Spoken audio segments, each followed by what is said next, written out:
네, 오늘부터 이제 룻기의 말씀을 함께 나누게 되는데요. 룻기의 시작은 1장 1절에 이렇게 말합니다. 사사들이 치려하던 때, 사사들이 치려하던 때, 사사시대죠. 사사시대에 그 땅에 흉년이 들게 됩니다. 그래서 유다 베들레헴에 살던 이 한 사람이 그의 아내와 두 아내를 데리고 모압 지방에 가서 거류했다라는 것으로부터 룻기는 시작을 하고 있어요. 암울하고 쓰라린 어떤 고통의 상황에서부터 시작됩니다. 먹을 것이 없어서 또는 살기 힘들어서 집을 떠났다, 고향을 등졌다라는 참 안타까운 상황에서 이 룻기는 시작하고 있는데요. 룻기의 배경, 사사시대 특징이 있죠. 사사시대는 계속해서 반복되어진 어떤 사이클을 보여줍니다. 하나님의 구원, 그렇지만 이스라엘 백성들의 불순종, 반역, 그리고 또다시 하나님께서 심판하시면 또 이스라엘 백성들이 소리를 질러서 부르짖고 또 하나님께서 구원하시고, 그런데 또 이스라엘 백성들은 하나님의 은혜를 까먹고 불순종하는 이런 사이클이 계속해서 반복돼요. 그래서 사사시대의 특징이라고 한다면 하나님에 대한 반역과 불순종, 그리고 탐욕, 어떤 거짓, 사사시대의 끝 장면을 보더라도 참 암울하지 않습니까? 하나님을 섬길 레위인이 하나님 앞에 범죄하는 장면, 그리고 각 지파 사람들이 다 모여서 베냐민 지파가 멸망당하는 그 시대에 참 안타까운 사건들을 마주하게 됩니다. 그런 사사시대에 흉년이 들었다는 것, 그 땅의 백성들의 삶이 참 어려웠겠다라는 것을 짐작할 수가 있어요. 여기서 우리는 1장 1절에서 두 가지 아이러니한 사실을 좀 발견하게 되는데요. 이 사건의 출발점이 바로 유다 베들레헴이라는 사실입니다. 베들레헴, 베이틀, 그리고 레켐이라는 두 단어가 합성되어진 이제 단어인데요. 베이트는 집이고 레켐은 이제 빵이라는 의미입니다. 그래서 빵의 집이라는 의미가 바로 베들레헴이에요. 베들레헴은 토지가 비옥했습니다. 굉장히 비옥해서 밀과 보리 이런 것들이 잘 이제 농사가 되었어요. 유다 지파의 어떤 곡창지대이기도 했습니다.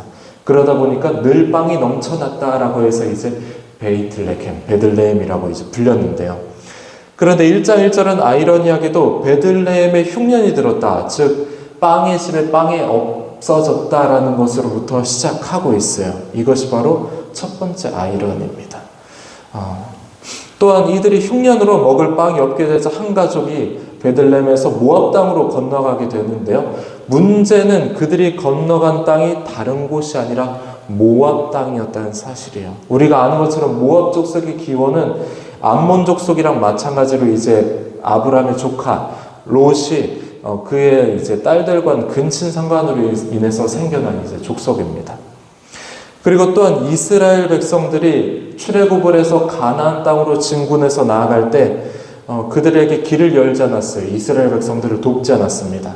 그리고 나중에는 발람 선지자를 이제 돈으로 고용해서 이스라엘 백성들을 저주하려고까지 했습니다. 민수기 25장에서는 시딤에서 이스라엘 백성들이 모압 여인들과 이제 음행하기를 시작하는데, 이스라엘 백성들이 모압 여인으로 인해서 모압 신들에게 이제 절을 하기까지도 하죠.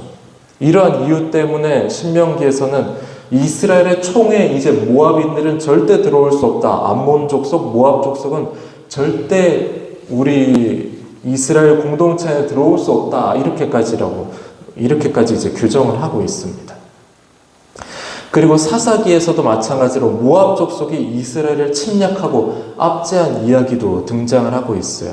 그런 까닭에 이스라엘 백성들은 모압 족속이랑 상종을 하지 않았습니다. 그런데도 불구하고 이스라엘 땅 베들레헴에 살고 있던 이 사람이 모압 땅으로 갔다는 것은 그만큼 어떤 절박한 마음, 또는 그만큼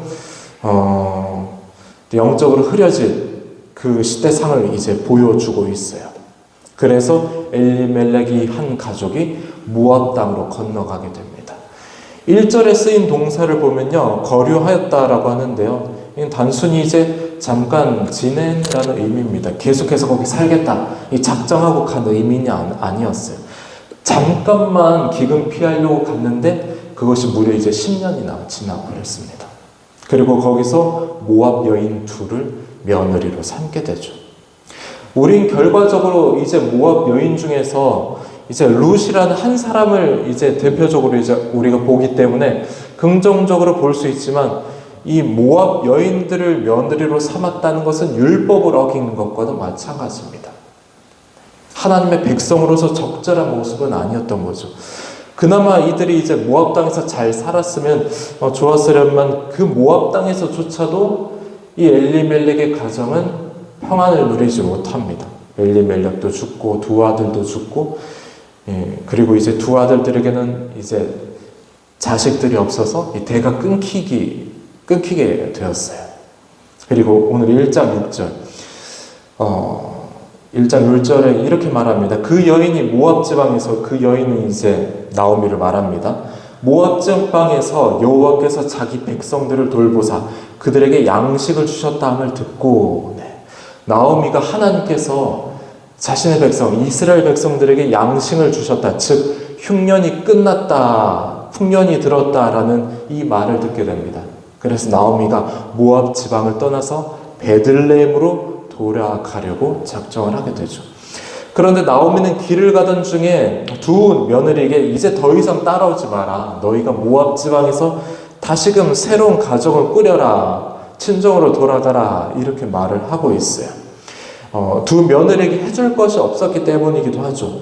지금은 고향 땅으로 돌아간다고 한들 재산이 있는 것도 아니고, 룻기 2장에서 보시게 되겠지만 다른 사람의 밭에 가서 어떤 먹을 것을 얻어야 되는 그런 처지인데, 어떻게 해서 두 며느리를 데리고 갈 수가 있겠습니까? 그리고 게다가 이 두 며느리는 이스라엘 백성들이 아니라 모압 족속이죠. 베들레헴으로 가게 되면 이방인이라고 차별을 받을 테고, 어떤 손가락질, 어떤 멸시를 당할지도 모릅니다. 그리고 자녀가 있는 것도 아니에요. 그러다 보니 모압 땅에서 다시 좋은 남자를 만나서 너희가 재혼하는 것이 어떻겠냐, 그것이 훨씬 더 좋지 않냐, 이렇게 나오미는 생각을 했던 것입니다. 그리고 이제 두 가지가 가장 중요한 이유일 텐데요. 첫 번째는 이제 13절 하반절을 보면 이렇게 말합니다. 여호와의 손이 나를 치셨으므로 나는 너희로 말미암아 더욱 마음이 아프도다매, 이렇게 말을 했는데요. 이 말은 이런 뜻입니다. 나를 따라오지 마라. 하나님께서 나를 치셨는데 너희도 나를 따라왔다가 나처럼 어떤 괴로움과 고통, 하나님의 화를 입게 될지도 모른다, 이렇게 말을 한 거예요. 나오미는 지금 자신의 상황을 하나님의 징벌, 하나님의 심판으로 이해를 하고 있습니다. 그러니 너희가 나를 따라오면은 너희도 하나님의 심판을 받게 될 텐데 그것을 어떻게 내가 보겠니, 이렇게 말을 하고 있어요. 첫 번째 이유가 이겁니다. 그리고 두 번째 이유는 자신에게 두 며느리를 대신해서 다시 줄 수 있는 다른 아들들이 없다라는 이유였어요. 11절에서 13절이 그것을 말해주고 있는데요. 룻기에서 중요한 요소 중에 하나입니다. 바로 수혼제도. 이렇게 말하죠. 나오미가 이르되 내 딸들아 돌아가라, 너희가 어찌 나와 함께 가려느냐, 내 태중에 너희 남편 될 아들들이 아직 있느냐, 나는 너희에게 남편을 만들어줄 어떤 자녀들이 없단다, 이렇게 말합니다. 나오미는 우리의 가문을 이어줄 수 있는 다른 형제, 나의 어떤 자녀들도 없고 친척들이 없다. 그러니 여기에 남아서 아무런 소망이 없다. 그러니 친정집으로 돌아가라 라고 말을 하고 있는데요. 나오미가 잊고 있었던 사람이 있죠. 바로 보아스라는 한 사람. 자신의 친족 중에서 대를 이어줄 수 있는 보아스라는 한 사람을 아마 잊어버리고 있었던 것 같습니다. 이뿐만이 아니죠. 나오미는 베들레헴의 풍년을 허락하신 하나님, 그리고 그 땅에 은혜를 허락하신 하나님이 자신의 삶 가운데도 은혜를 허락해 주신다는 것을 생각하지 못하고 있었습니다. 그저 지금의 자신의 고통, 아마 이 끔찍한 고통일 겁니다. 고향 땅을 저버리고 왔는데 그 땅에서조차 안식을 누리지 못하고 자신의 남편 그리고 아들들이 다 죽어버렸으니까 이거보다 어떤 더 심한 고통이 어디 있겠어요. 하지만 지금의 고통의 현실만을 바라보면서 하나님께서 나를 치셨고 괴롭게 하셨을 뿐이지 자신을 긍휼히 여기시고 은혜를 더하여 주시는 하나님을 바라보지 못했습니다. 고통의 현실 위에 계시는, 그 고통의 현실조차 주관하시는 하나님을 바라보지 못했다라는 사실이에요. 누구나 어려움과 고난은 있을 수 있습니다. 그 고난을 하나님께서 나를 치시려고 하셨다, 그렇게 생각을 할 수도 있습니다. 하지만 정말 하나님의 주권, 하나님께서 이 땅을 통치하시고 나의 삶을 통치하신다라는 것을 믿는, 하나님의 주권을 믿는 사람은 그 고난 가운데서도 일하시는 하나님의 섭리를 맛볼 수가 있어야 돼요. 이 고난을 끝으로 끝내시는 것이 아니라 이 고난 가운데서 하나님께서는 나의 삶을 합력하여서 가장 선한 결과로 인도하신다는 것을 믿을 수 있어야 됩니다. 이것이 진정으로 하나님의 주권을 인정하는 그리스도인의 모습이에요. 나오미가 말한 것처럼 하나님께서 정말 이 나오미를 심판하시려고 그냥 끝장내시려고 그의 집안을 치셨겠습니까?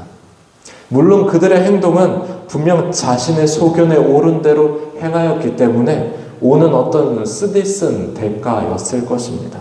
하지만 그러한 불순종과 고통의 현실 속에서도 은밀하게 일하시는 하나님의 어떤 주권적인 섭리가 있었습니다.